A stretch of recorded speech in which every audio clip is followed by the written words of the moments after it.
Sanamkela Avalanche of Grace igama lam ndithenjiwe. Molweni, sizafunda uYeremiya 31 namhlanje, apho uYehova anezithembiso ezihle zabantwana bakhe uIsrayeli, ebathembisa ukuthi uthando lwakhe soze luphele kubo, everlasting love for the chosen nation ye-Israel. Ungabuzisusa nawe xa umamkele uYesu Kristu, ukuthanda ngolaa thando, the everlasting love. Oh, hallelujah.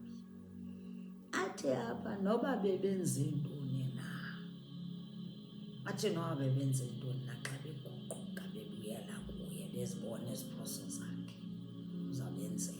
Impilo zabo zizawuphinda zibuyele kwasekuqaleni. Uzawubabuyisela kwilizwe labo awalithembise ookhokho babo, awababethembise ookhokho babo. Lilizwi lam nawe ke leAfrika yoba masibuyeleni kuYehova, noba besenze ntoni na ukhonzayo ubaThixo. Siguquke singabakhonzi, sikhonze yena. Impilo zethu zazijika. South Africa, Africa, world, masibuyeleni kuYehova. Siyakuthemba iziqu zethu, sizikhukhumalise iziqu zethu kakhulu, siyazikhukhumalisa size silibane nokuthi izingqondo esenazo seziphiwe nguThixo. Siba ngaphaya ngoku sibe ngongqondo make sithi ke sehlise,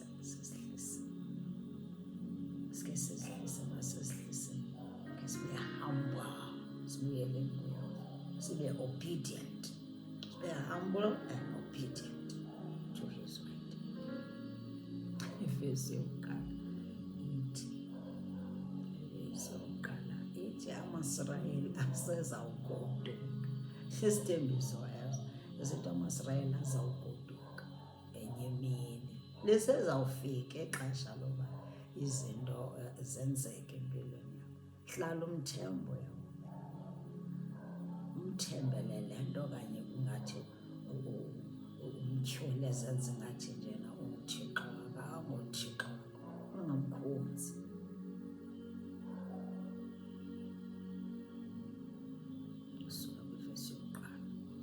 Nguwo lo umlomo kandikhoyo.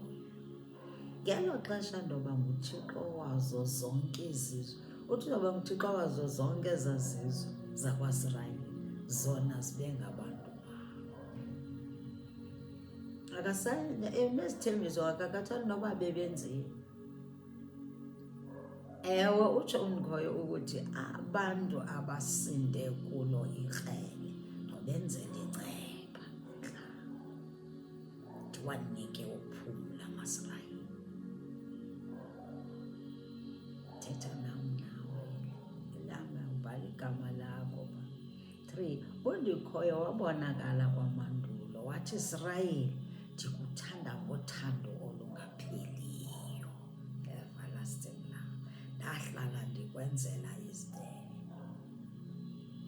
thando olunaphakade kum nawe. Bani ungasusa uthando lukaYesu Kristu? Bani ungasusa uthando lukaYesu Kristu? Khathana noba ukweyiphi ingxaki, kufuneka uvume kube khona ntoni neza kususa uthando lukaYesu Kristu.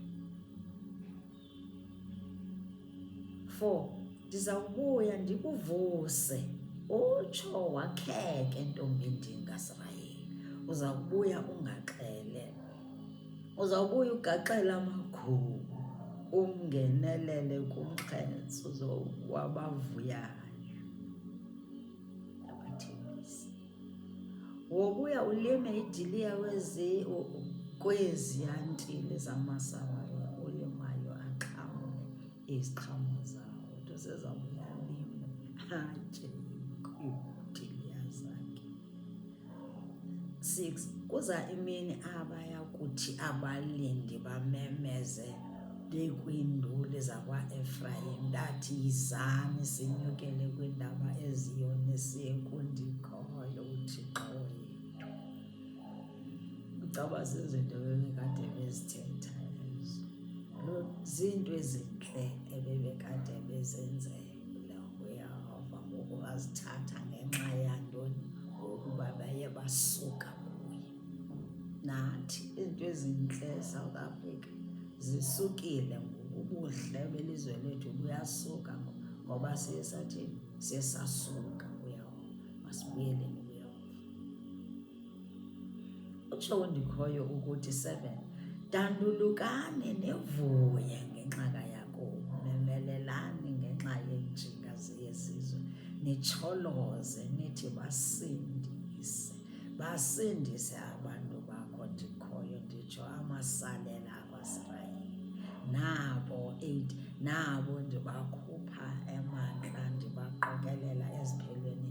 Uthi uYehova uzabaqokelela kuzo zonke ezaa ndawo eziphelweni, abaqokelela ababonise uthando lwakhe abantwana bakhe. Zizithembiso zakhe neziqhwala.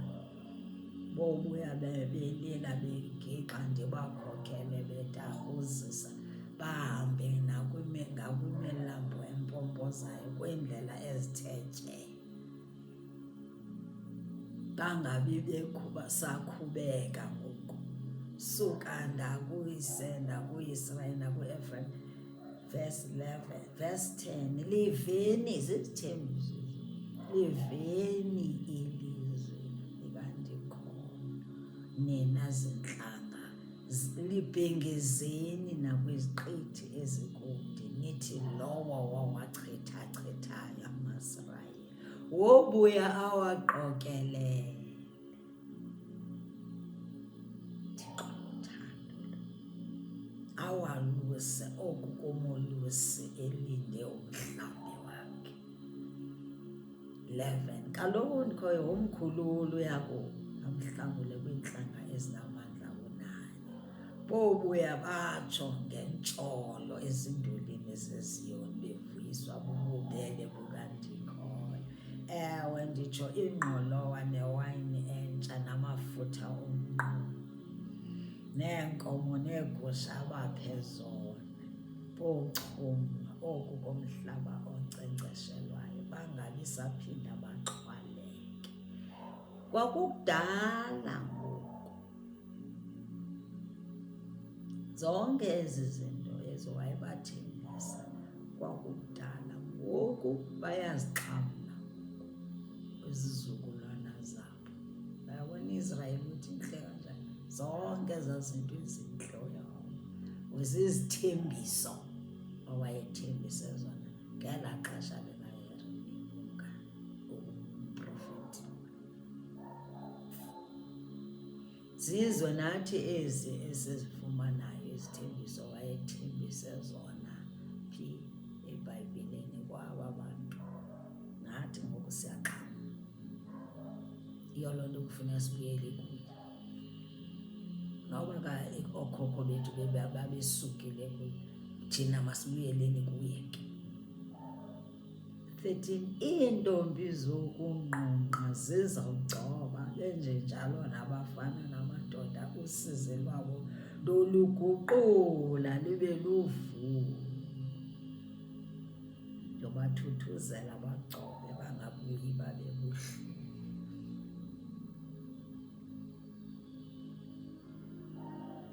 Verse 14, ababengeleli bodikwa sisabelo sabo, abantu bahluthe indyebo yezinto zabo.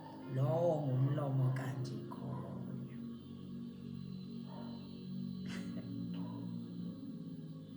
Akasaqumbanga ngoku. Bekukho laa ngqondo kaloku ukusuka ekuqaleni kwisahluko sokuqala uyotsho kwisahluko 29. Oko bekukho ezaa ngqondo be-rebellious, bengamameli naYehova naye ebaxelela into yokuthi bazawuya eluthintweni. Kodwa usuka ku-30, usuka kuJeremiya 30, sajika izinto. wabajika izinto, wabanika izithembiso, wabaxelela ukuthi abathanda. Usuka ku-15 ke ngoku ukuya ku-15 uyotsho ku-17 ukungathuthuzeleki kukaRaheli. Samazi ngosoRaheli ngolawa wayekhala ngelaa xesha uHerode efuna ukubulala uYesu, umntana omncane uYesu Kristu. Kwathiwa uHerode wakhupha umthetho wokuthi makubulawe abantwana abancinci abangamakhwenkwe.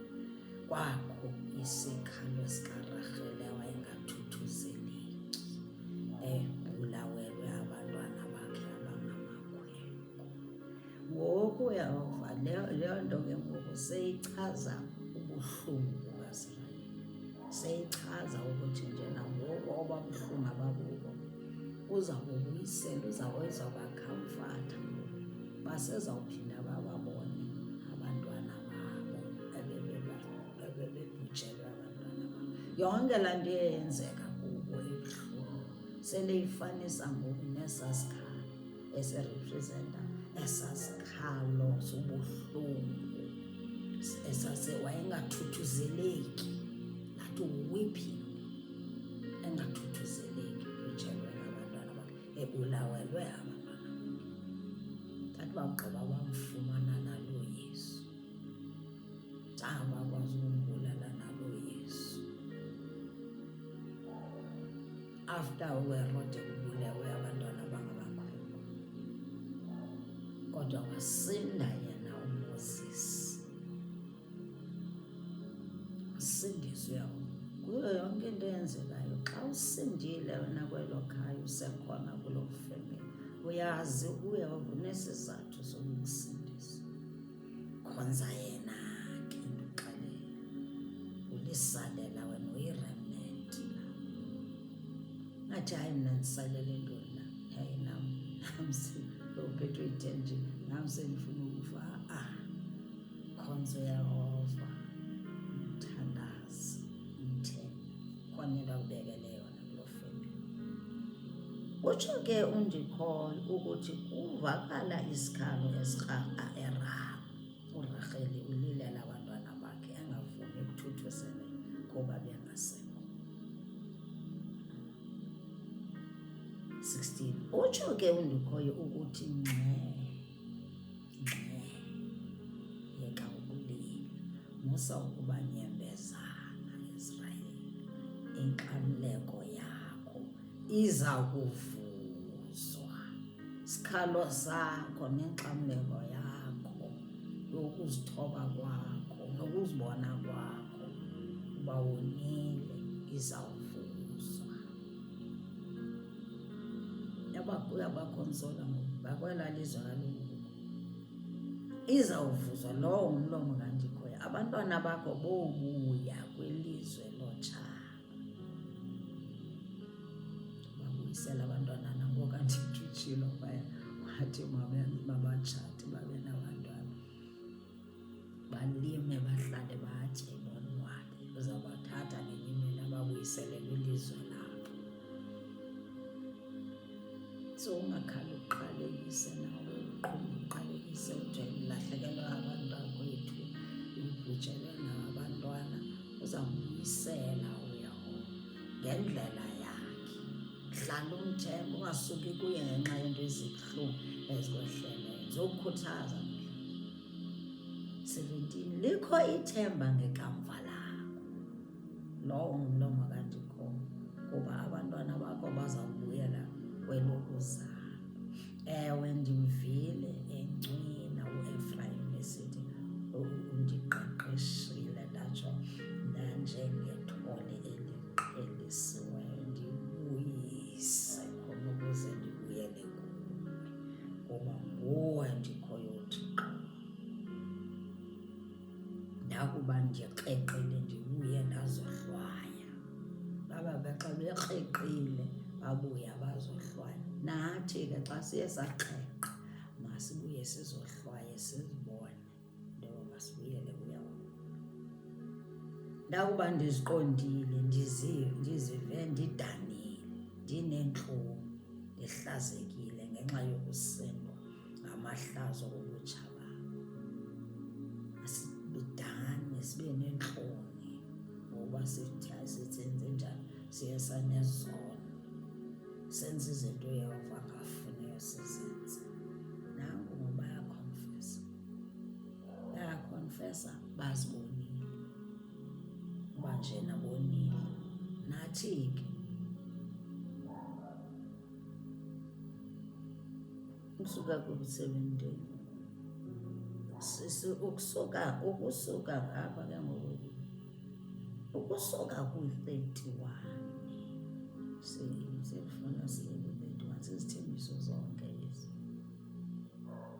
ezizovuselelwa kayo, uvuselelwa kayo. Ukusuka ku-31 ubathembisa a new covenant. That is exciting. Ukusuka ku-31 nango-31, nguwo lo umlomo kandikholwa.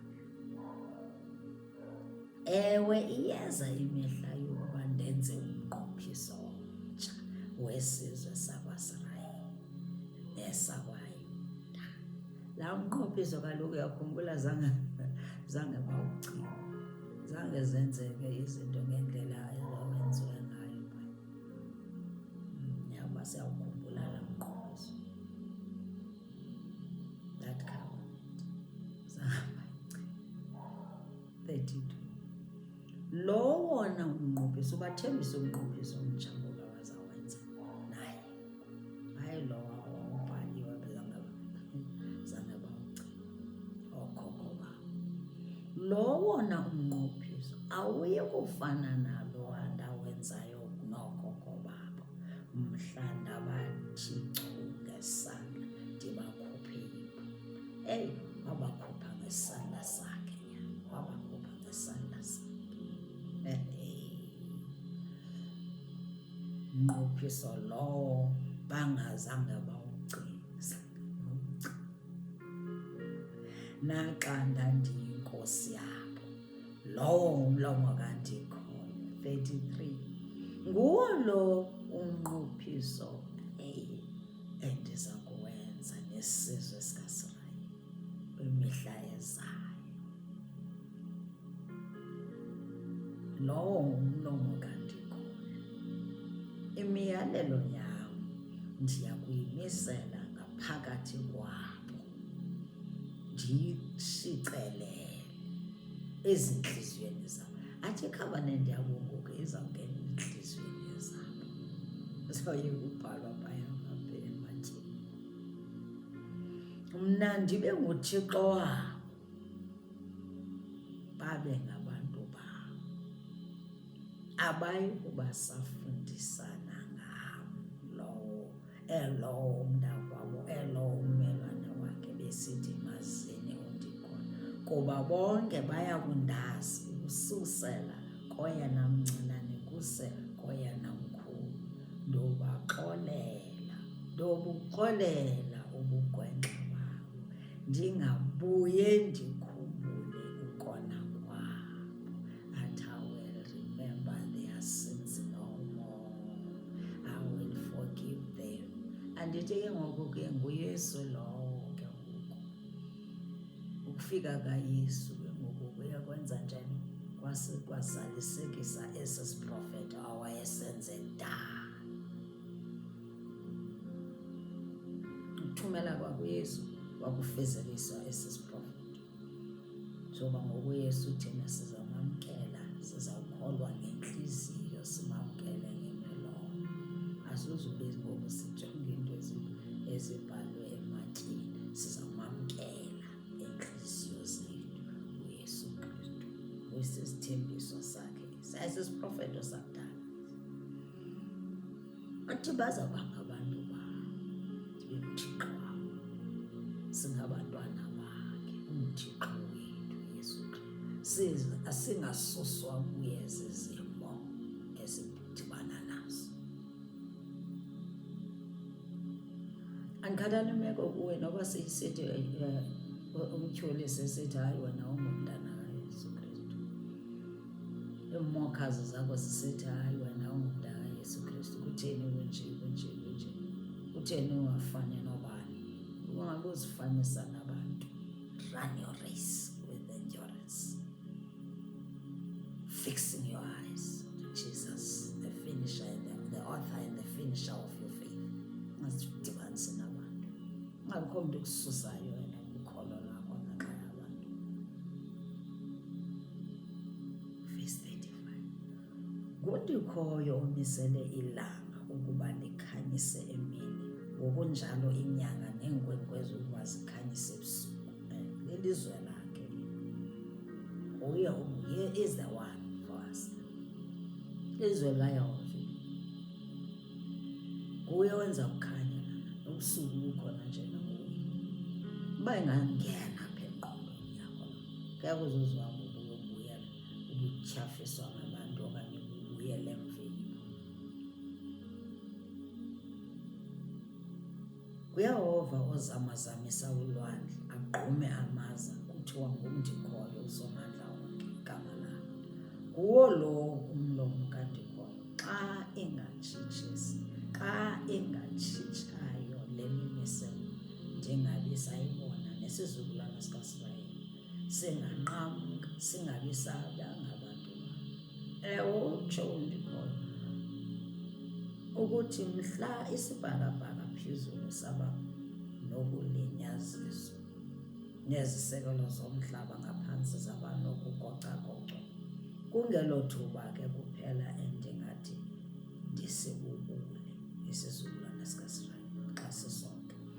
Lo ngumlomo kandikhoyo, iyeza imihla yokuba esi sixeko sakhelwe undikhoyo ukusuka kwenqaba kaHananeli kuse kwisango leGombe. Na 39, umda waso uyawusukuba asuke kuthi iGarebhe ujikele wenjenjeya, uyabathembisa zizithembise zonke. Yonke loo ntili kulahlwa kuyo izinto ezifileyo namabibi nawo onke amasimi angasentla, yonke le Israyeli. Uthi iyaba sakhethelwe undikhoyo, esi sixeko asiyi kubuya sidilizwe, sibhukuqwe. Uthi asobe siphinde sibhukuqwe esi sixeko. Ezazithembiso azithethileyo zenzekile nabo. Basekhona nalo ilizwe labo bahleli kamnandi. Noba kukho eziphina eentshaba ezibalwisayo, kodwa bagciniwe. They are under the protection of God. Same applies to me and you. Akutshiwo ukuthi azuzuba khona izilimo ezizawuphikisana nokholo lwakho, kodwa yena ukhona uhleli ehleni umgcini kaSirayeli, akozeli esigadile esijongile esifihlile. He is the wall of fire around us. There's a hedge of protection empilweni yakho apho ukhoyo nakwi-families ezithemba uYehova. Yiyo loo nto sinoxanduva lokuxelela abantu singadinwa, ukuxelela abantu ukuthi mabaze kuYesu Kristu bazofumana ukhuseleko, bazofumana this everlasting love of God esixhamlayo. Xa sinoYesu Kristu siyabona uthando lwakhe. Sibona sonwabile nje, sibona sinejoy, sinepeace, sizifumana kuye, ayizozinto. Uzawuthi uthatha, uzazithatha apha ezi miracles ezingaka zothando lwathi empilweni yakho. Kukho i-opposition nje, kodwa unike uthando, awunike nomandla, the strength to move forward. God bless you, God bless you. We love you too much. Asifuni next ukholo lwakho luzanyazanyiswe, luzanyazanyiswe kakhulu ude umlahle uYesu. Asifuni umlahle.